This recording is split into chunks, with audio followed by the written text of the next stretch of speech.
बात मानो तो मेला छोड़कर जंगल नहीं जाओ। देश बिलेना मुल्क बिराजे, बटिया चले बचाए बचाए, चिल्लाए काबन का दुश्मन जंगी हो।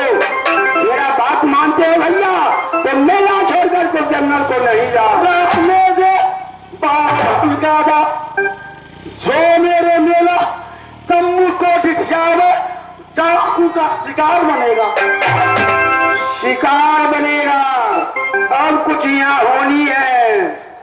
जैसे गुरु बसीत ने कहा था भथला से, सुना भरत भाभी करबला, बिना का कहा ही मुनि नाम, मिला भजीवन मरना, जैसे अब जैसे बीवी अब होनी है। काल नाचता है, कहे कबीर कहबे करबो, नहीं करबा तो करबे की करबो। जंगी यदि आपको इच्छा है तो चलो मैं साथ हुआ। ऐसा हो रहा ये जंगल के पार रे मारू हरि नाम।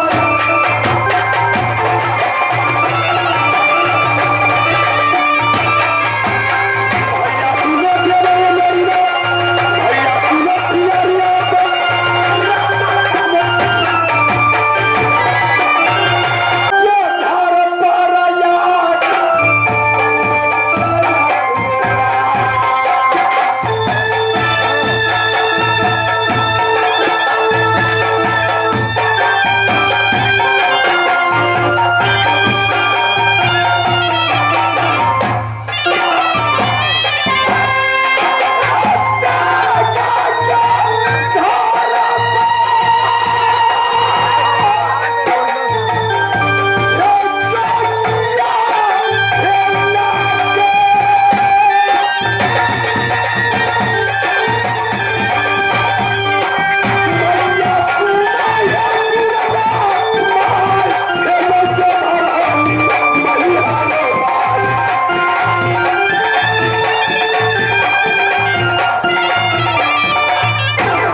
असली बाबा है। इतना तेज चढ़ा दिया तो सारे भूत कर दिया। इच्छा दो नहीं तो यहाँ अपनी प्राण हत्या कर लूंगा।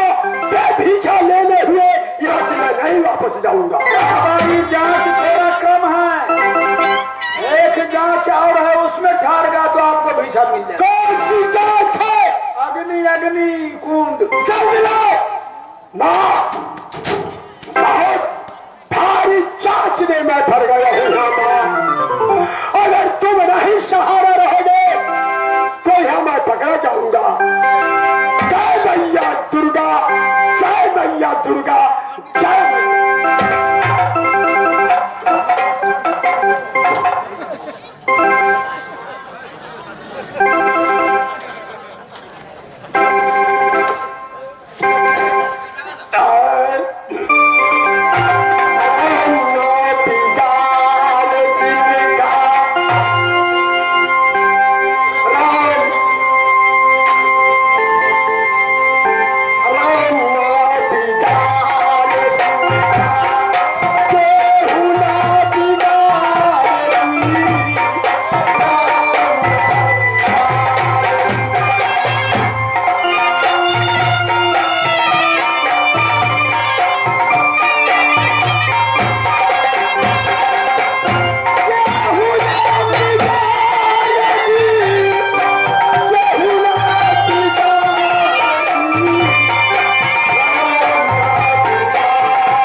जांच और है। कौन सी जांच है?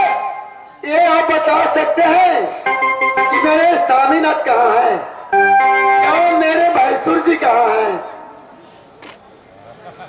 अच्छा, तुम मेरे शक्ति को जांच रही है? क्यों नहीं बाबा? तुम्हारे स्वामीनाथ उदयचंद साथ में देवा जंगल में शिकार खेलने के लिए गया है। अच्छा, तुम्हारे जो भासुर होते हैं वो है राज मोहब्बत में गादी पर बैठे हुए।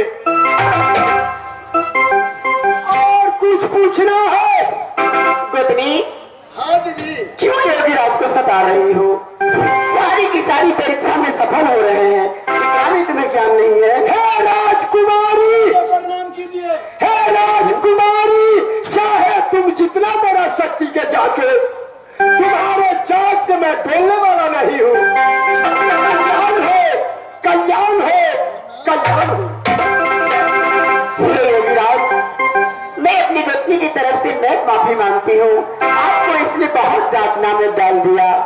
क्या हुआ? हे योगीराज, साधु का जांच दे दिया तो क्या हुआ? योगीराज, ऐसी साधु हूँ, साधुओं ने महासाधु। सही झर्रा हूँ, झर्रा छेहा बाबा हूँ मैं। संत शिरोमणि गंगा जल ताहु पखारे हूँ अंग, शोध हिया निर्मल भरे साधु की सत। ए साधु अच्छी है, सच्चा साधु है। सुनो, ज्यादा टाइम नहीं लो। में कोई साधु नहीं है कि साधु ये तो पकड़ो होगा तो अनुपति में एक ही तो साधु मैं हूँ, दूसरा कौन है? हे योगीराज, मैं आपसे हाथ जोड़कर विनती करती हूँ। ये 4 पहर की रात्रि है, 4 पहर में 3 पहर बीत चुकी है, 6 पहर की रात्रि बाकी है। हे योगीराज, मेरा दिल करता है कि आपसे कुछ कथा भाव सुनूं, ताकि एक पहर की रात्रि कट जाए और सुबह होते होते हम लोग अपने घर चले जाएं। राम कथा सुनने चाहते हो? हाँ योगीराज। अच्छा सुनो महारानी। हाँ, सारा रात नाच देखते हैं अल्लाह दल का। अच्छा, किसी को आंख में नींद नहीं आती है। अच्छा, थोड़ा सा 10 मिनट राम कथा सुनेंगे तो राम कथा में नींद ज्यादा आती है। कहीं ऐसा न हो राम कथा मैं शुरू करूं, तुम नींद में आ जाएगी, मेरा राम कथा बेकार हो जाएगी। नहीं योगीराज, मैं नहीं नींद में आऊंगी, मैं आपकी पूर्ण कथा। महारानी सुध रहो, हमारा नींद नहीं होगा, हम बड़ प्यारा छियो। जब महारानी सो जाएगी तो राम कथा तो बेकार हो जाएगी। अच्छा खैर बात, योगीराज मैं नहीं सोऊंगी, आप कथा को शुरू कीजिए। बैठ जाओ, हाँ हाँ कहते रहना। राम और लक्ष्मण साथ में माँ जानकी ने एक 3 मूर्ति मिलकर जंगल को शिकार कर सिद्धांत कर दिए। वन में जब वन में जो चले तो पंचवटी ने गए। सुनते हो? पंचवटी में गए तो की भेला? पंचवटी में गए तो सुपनेखा ने क्या किया? सुपनेखा वह जंगल भ्रमण करने के लिए आई थी तो देख लिया लक्ष्मण का। जब लक्ष्मण का सूरत देखा, सुपनेखा की मन में लोभ आ गई। सुपनेखा ने सोची इसके साथ मेरा शादी हो जाते तो और दिन की बात होते। सुपनेखा ने लक्ष्मण से कहे, हे राजकुमार, तू मेरे साथ शादी कर ले। लक्ष्मण तो जानते थे कि राक्षस है, इसकी साथ मैं कैसे शादी करूं? सुनते रहो। हाँ बाबा बोला तो। बहुत हट करने की बात लक्ष्मण बाण से वो सुपनेखा की नाक काट लिया। सुपनेखा ने लंकापति रावण से जाकर के कहे कि हे लंकापति रावण, आपका बहन के ये दुर्दशा सुन रहे हो? तो एक बनवासी मेरा नाक काट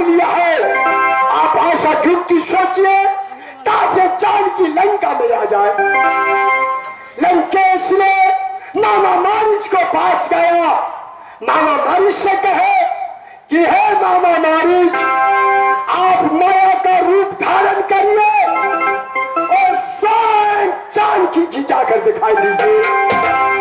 तासे वह जानकी की लोभ आएगी, आपका पीछा करेगा राम, तो हम जानकी की हरण करके लंका में ले आऊंगा। सुन रहे हो? बाबा सुने जियो संसद करके बाकियों सुनेंगे। सुनने का कहा हुए बेहुदा कही गए। वाह! मामा मारिच ने कहा नहीं, ये हमसे नहीं होगा। लंकेश ने कहा क्या? मामा है तो क्या है, एक मुक्का मारूंगा, पताल में मैं धंसा दूंगा। डर से मामा मारिच क्या किया? माया का रूप धारण कर लिया, स्वयं जानकी और राम को दिखाई दिया। जानकी ने कही हे पतिदेव, कि आप इस वन में इतने दिन कहां से गुजारूंगी?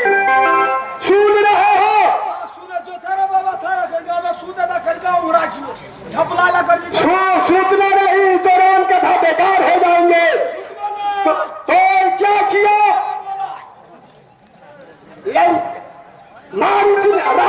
राम ने क्या किया?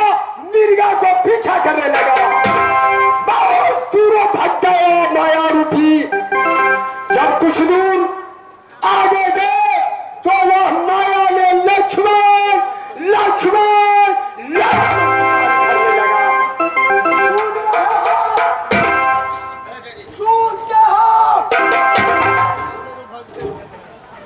सुन रहे हो?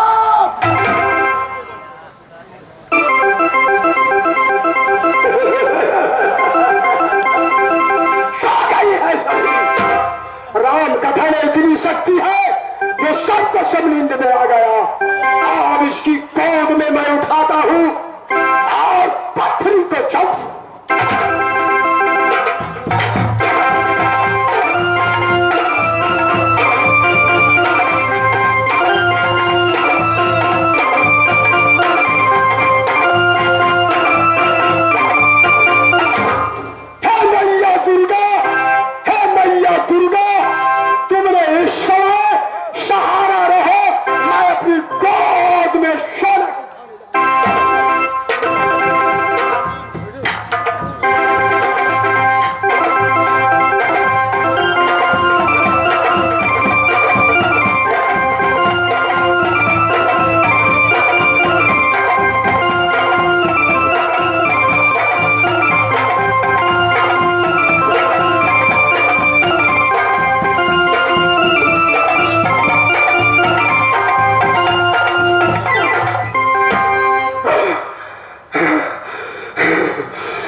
शक्ति है जो मुझसे या तीन भर नहीं उठ रहा है। मां दुर्गा, मैया दुर्गा, तुम इस समय मेला में आओ। क्या इसमें खूबी है जो मेरे गोद में नहीं आ रही है? दुर्गा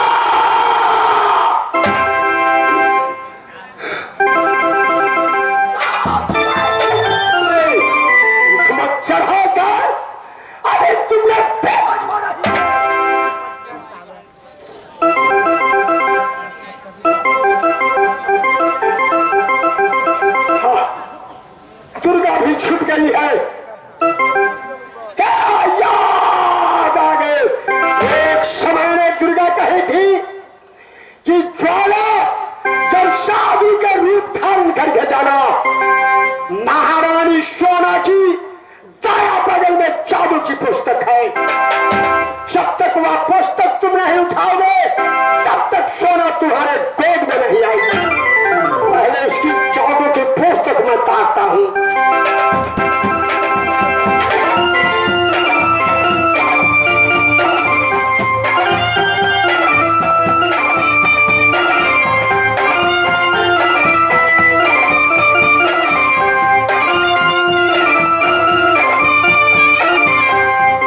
मेरे राज पथरी में चले गए। अब अपनी गोद में उठाता हूं और राज पथरी को चल दूंगा।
के रहने वाली मोहब्बा में रहती है। पापी ज्वाला उसका उठा करके आकाश मार्ग से जा रहा है। सो नहीं, मैं ज्वाला को नहीं छोड़ूंगा। मैं अपना माया को तैयार करता हूँ। मेरे माया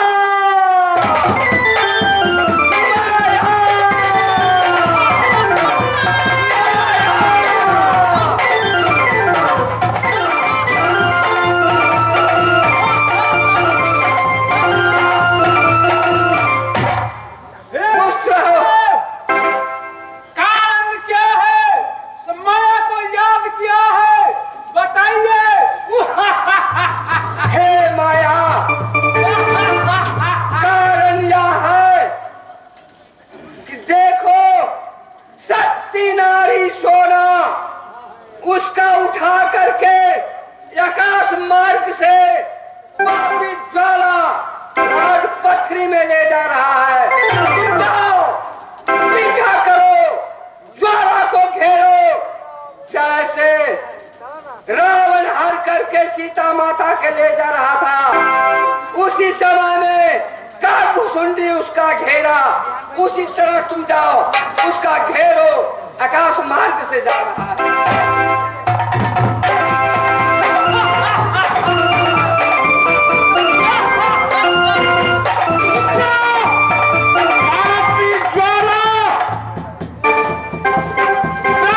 स्त्रियों को तुम नजर उठाकर तुम देख रहा है, सती सोना को तुम लेकर भाग रहा है पृथ्वी में।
अब हाथी दौड़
मेरे पास में है। हरामजादे, तुम्हारे कौन बताओगे? इंद्र का सिंहासन तक जला दूंगा। नहीं तो चले जाओ। आगे बढ़ने का ज्वाला पापी कोशिश किया, तैयार है।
तदबीर क्या करे, जिसको जाना है जेल में तो जंजीर क्या करे। भैया तुमको पहले मना किया था कि जंगल नहीं जाओ, ये असगुन हो गया बंदूक छूटने के कारण। रे क्या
जनता को भी दिया। सुनो कहावत है, रात का है कल का धन सोमवारा, मंगल मरना कहत बुआरा, दूध कथन विप्र के सिद्धि, शुक्र भोजन हो बहुविधि, जन्म रोग दुख और हानि, कालक दर्शन मरण का है। चलो लौट करके मेला में भैया, चल चलो चल।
में बैठकर कुछ देर इंतजार करता हूं।